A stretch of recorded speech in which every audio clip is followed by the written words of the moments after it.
Hello, my name is Jessica and my partner's name is Alex. We are going to talk to you about the 12-cell matrix. The breakdown of this matrix is to help you better understand the philosophy of liberty and personal responsibility. There are many components of the private enterprise system, or capitalism. So what is practical? Philosophy guides our behavior day by day, minute by minute. The philosophy of liberty and personal responsibility involves the 12-cell matrix and its 4 vital components. First, private property. This means whatever you earn is yours. You own it. When this happens, individual responsibility comes into play. We realize even in a limited government, we must pay something for it to run. Thomas Jefferson states, "A wise and frugal government which shall restrain men from injuring one another shall leave them otherwise free to regulate their own pursuits of industry and improvement, and shall not take from the mouth of labor the bread it has earned. This is the sum of good government." So when we earn $1, that is our dollar, and the government shouldn't be taking it from us.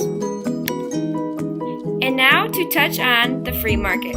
A free market should be 2 things, allowing flexible wages and price along with competition, meaning these 2 elements are not fixed by force, which is precisely what minimum wage laws do. They're conflicting the free market. When we do support the free market's elements, the economy reduces waste and contributes to the well-being of its people. Henry Hazlitt, an economist, said, "You cannot make a man worth a given amount by making it illegal for anyone else to offer him anything less." However, our government is acting this way, and we the people need to remind them of the free market and what following it does for its people. Competition should always be alive. No business should be entitled. We shouldn't bias markets with tariffs, licensing, etc. That gives special treatment. The wonderful thing about America is the free market, that someone who has started a business in their garage can replace a business on the Fortune 500 list. That is the beauty of competition in the free market and free enterprise system.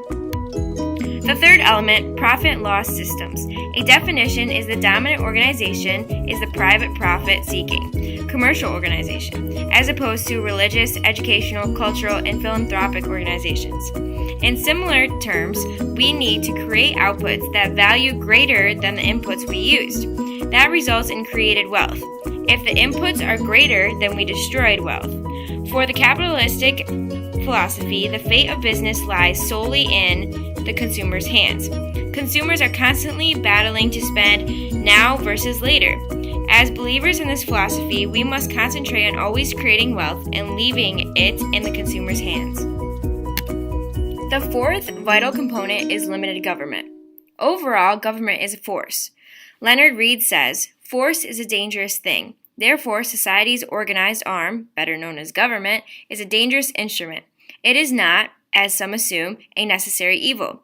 When limited to its proper defensive scope, it is a positive good.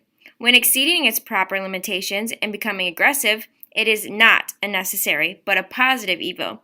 This relates to offensive and defensive force. Offensive force is not in response to aggression, so it is not acceptable. Defense, on the other hand, is acceptable. A prosperous country is a productive economy, and a productive economy cannot happen if the government takes the bread of our labor." Thomas Jefferson explains limited government perfectly when he says, "A wise and frugal government, which shall restrain men from injuring one another, shall leave them otherwise free to regulate their own pursuits of industry and improvement, and shall not take from the mouth of the labor the bread it hasn't earned. This is the sum of good government." When we have limited government, we must take responsibility for our actions.